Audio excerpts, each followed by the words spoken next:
So check it out. I've got a Marx New Haven passenger train this evening I'm running.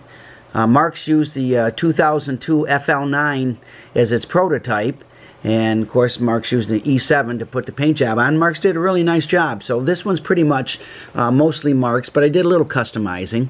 I drilled out the faux Mars light and put in dual 19-volt LEDs, and that allowed me to fill in the little headlight screw hole and put a New Haven herald on the front. I made the decal, and to make it look a little more like an FL9.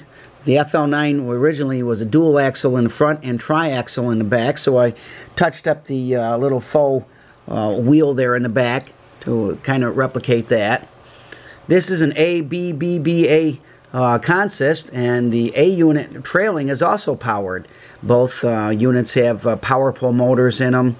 There's also window glass in the front and in the cab, just to kind of dress that up.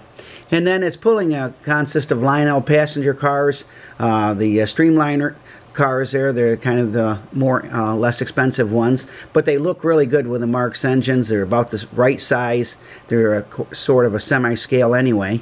So we're going to take them for a spin, and you can check it out. And it's going to take me a few seconds just to get over to my transformer, and we'll get her rolling.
Okay, they run smooth. The E7 power pull motor was the best Marx ever made, in my humble opinion. It's the easiest to work on. It runs smooth. You can run it at slower speeds. So thanks again for watching. God bless, and never forget, Jesus is Lord.